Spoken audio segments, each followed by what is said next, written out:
On 1st July this year, Moyo district was officially stripped of Obongi County, which became an independent district. The two districts are now locked in a bitter conflict over Palorinya sub-county, which hosts Palorinya refugee settlement. Palorinya falls under Obongi district now. Government and the World Bank, through the Uganda Support to Municipal Infrastructure Development Program, have been allocating development funds to refugee hosting districts. And last financial year, Moyo district requested for 3.5 billion shillings because it still had Palorinya refugee settlement. However, the funds were released this year and sent to Obongi district. An additional 6.6 billion shillings from the Development Response to Displacement Impacts project was also transferred from Moyo to Obongi district. William Zanyama, the Moyo LC5 chairperson, says it is wrong for the funds to be allocated to Obongi because Moyo district signed implementing agreements that are legally binding. Moyo district has standing agreements signed, memorandum of understanding signed with donors and with other entities. Obongi district was not yet born. Therefore, Obongi district had no hand legally to sign a document. Therefore, the Ministry of Lands had no powers to overturn and to start disrespecting the terms of this agreement. So bitter is the conflict that Moyo district is considering taking government to court, even though the State Minister for Housing, Chris Baryomunsi, recently assured the Moyo district leadership that the district will retain at least 1.6 billion shillings. We are part of this government. We first want to explore all possible ways of discussing this matter at a round table. But should the government fail to honor, we are going to take government to court. Obongi has a population of about 40,000, but the refugees are 3 times this number. The main economic activities of the new district are fishing and agriculture, so the money tied to refugee hosting is a welcome relief. The 3.6 billion, which is under USMID, refugee component, has a small infrastructure, has a physical planning component, and a titling. The coming of refugee in Obongi has a lot of pressure on existing facilities.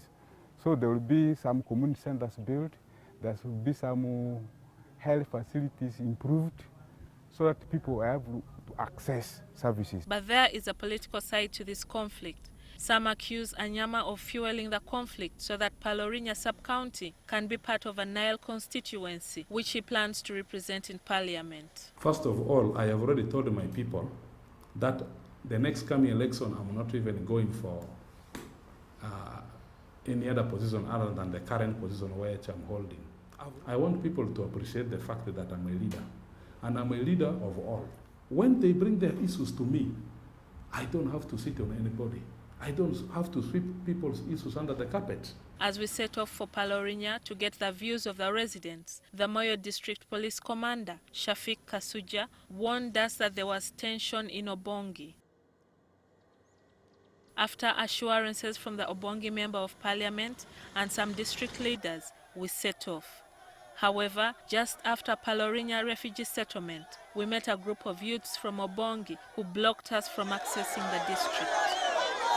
You can't enter, it is a shortcut here, because now there they are fighting. We, the people of Palorinya sub-county, right now, even beginning since, don't want to be part of Obongi. Let me say the current MP of Obongi is somebody who is an FDC, and people of Palorinya right now say they don't want any change, like we don't want to be, let me say this one, FDC, we want to be fully represented as NRM people. Last month, some residents of Palorinya petitioned the Minister of Local Government requesting that the sub-county be returned to Moyo district.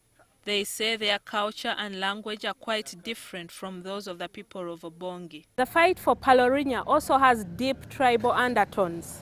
It's a fight between the Madi, whose emblem is the cock on one hand, and the Gimara, whose newly acquired emblem is the eagle.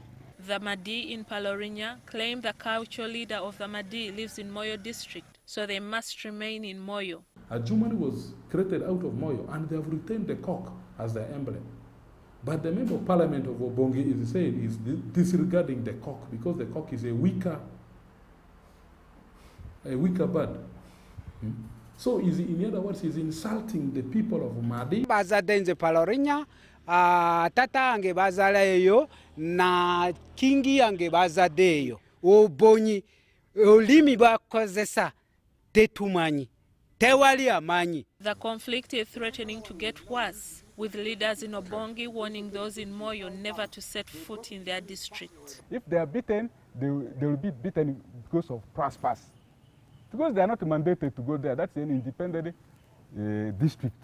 The fight for Palorinya sub-county begs the question, is the creation of new districts really bringing services closer to the people? Or is it a form of balkanization where people who once lived together in harmony end up in conflict over money and politics? Gillian Nantume, NTV.